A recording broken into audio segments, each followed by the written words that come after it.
Welcome back to the show. Friday, April 9. I hope you're all having a great day wherever you might be. Beautiful day here in Columbia, South Carolina. At least today being Wednesday, trying to rival that beautiful weather that our good friend Eli Gobrecht had on Tuesday out in San Diego. I think it's like 90 degrees here today, so we love to see that. Cannot beat incredible weather. But speaking of San Diego, our next guest is also coming to us from the West Coast, out in Vancouver. He's a member of Team Canada, an all-world defenseman during Canada's 2018 silver medal campaign in Israel. He was also the 2019 America East Defensive Player of the Year in his senior year at Stony Brook, a 2019 MLL All-Star for the Boston Cannons in his rookie season, and now he's headed into year 2 as a member of the Waterdogs Lacrosse Club. Joining me now, Waterdogs LSM and Rochester Knighthawks transition man, Ryland Rees. Ryland, what's going on, my man?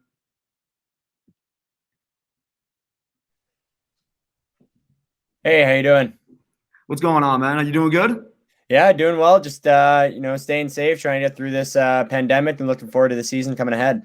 Absolutely. Hey, let's start with Stony Brook, the Seawolves. You guys have been looking pretty solid so far this season, 6-3 on the year. One of those losses came at Syracuse in the Dome, big ACC test, coming off 2 tough road losses back to back. We'll let that one slide. But then those other 2 losses, the first one at Hofstra, high-scoring game. Hofstra escaped with that one, and then the heartbreaker against UMBC in 4 overtimes. It doesn't get much worse than that. But 6-3 on the year, 4-1 in conference, still tied atop the conference standings. And then to close out the season at the end of this month, you'll host UMBC in a rematch and then head out to Vermont. Both those teams also sitting at 4-1 in conference play. We'll see how that all shakes out and how it affects the conference standings heading into tournament play. But Ryland, heading into the last month of the season, what have you liked from what you've seen from this Stony Brook team so far, and how do you think they fare through the rest of the season and then into May?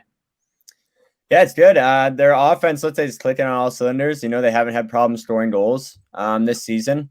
A tough one against Hofstra and UMBC. I've been there against Hofstra. Ryan Tierney is a hell of a player. There's a lot. He's so versatile, does so many things differently, and does so well.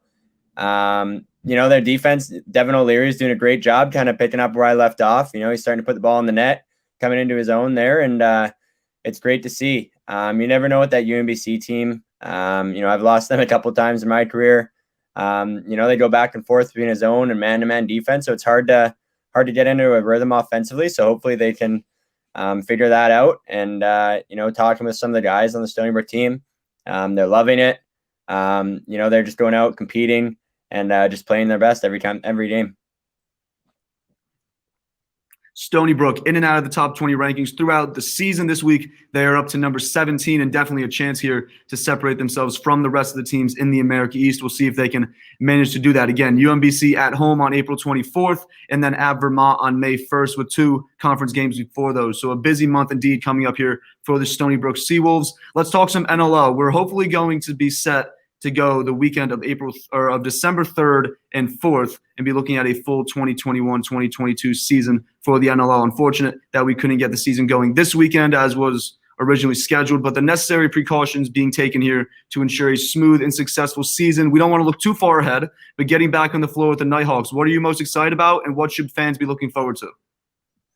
I think we had a lot of close games that we could have come out with on top. We are a new team. We're just getting used to each other, playing with each other, and just building that chemistry. So, I'm really excited for when December comes, get back to training camp and competing with those Knighthawks again. I think the talent that we have there is phenomenal, with guys like Sean Evans, Turner Evans, Holden Tony, Curtis Knight. So, just building off of how we ended last year, unfortunately with COVID and how this season ended and not being able to play the rest of the season. I'm excited for the 2 guys to come back healthy, ready to go.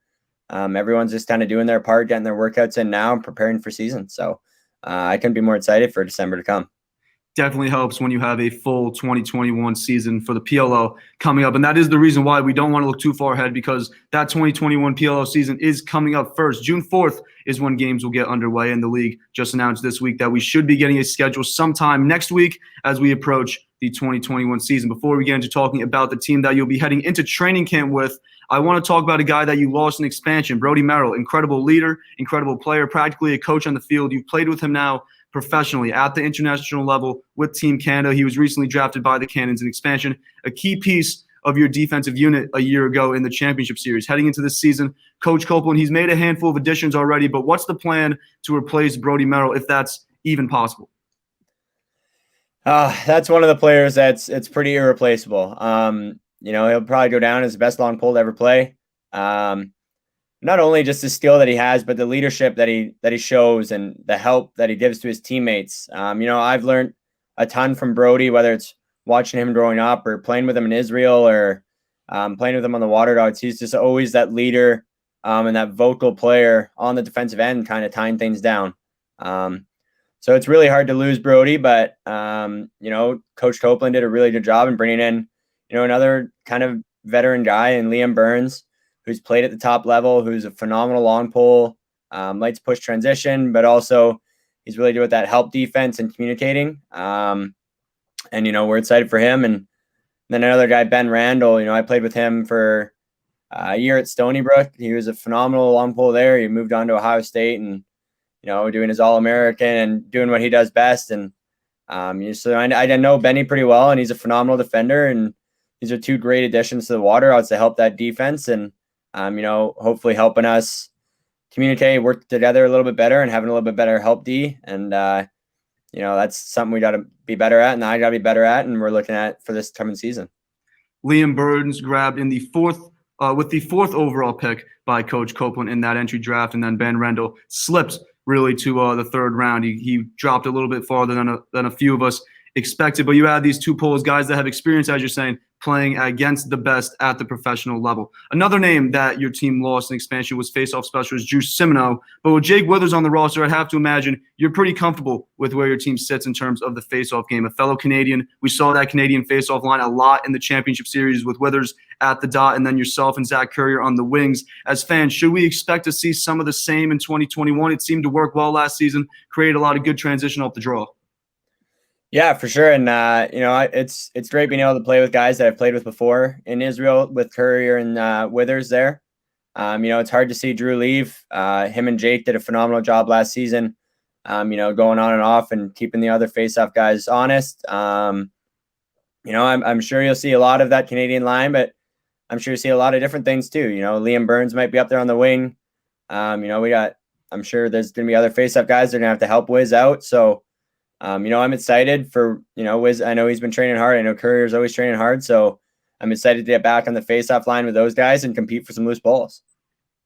Your team yet to add a second faceoff man, but we will probably see Coach Copeland pick one up before the season starts. We talked about the defensive additions that Coach Copeland has made thus far this offseason, but before the entry draft, he went out and grabbed attackman Ryan Brown. He sent his second-round college draft pick for him in a trade with the Atlas, and I have to say, that seems like a steal. I don't think you get a shooter anywhere near Brown's caliber in the second round of this draft. But this addition to your team's offense, what should he bring to the table? And then having him in the locker room, a veteran in those team huddles, him being on the offensive end while you run those transitions, think about pulling up from 20 or so out. What are you most excited for in terms of welcoming Ryan Brown to this Waterdogs team?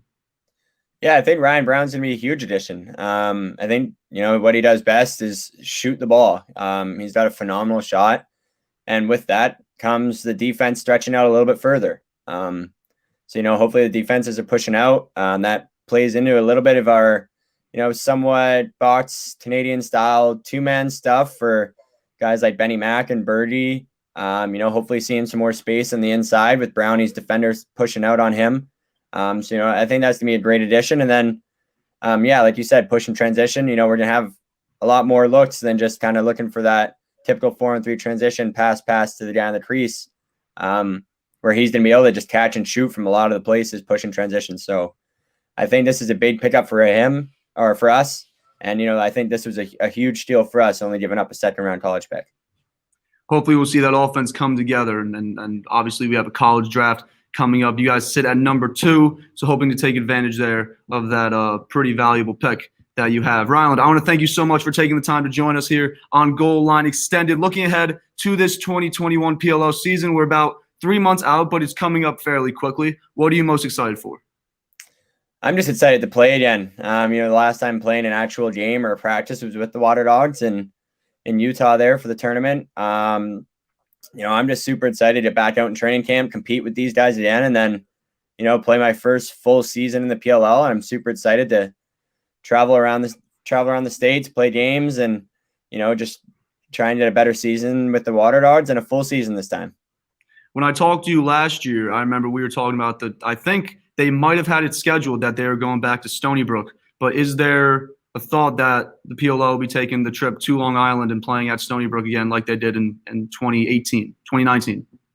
Yeah, that was on the schedule for the original before the whole COVID. And, I would love to go back and play at Stony Brook. I don't know if it's on the schedule or not, or if they're able to get that done. But I would love to go back and play in Long Island there and, hopefully see some familiar faces and play in front of some of the best fans again. So I'm hoping, but no promises.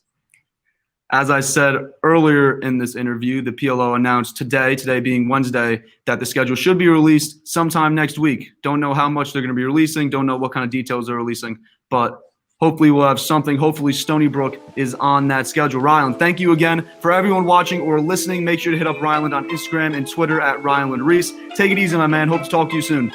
Awesome. Thank you very much. Appreciate you having me on.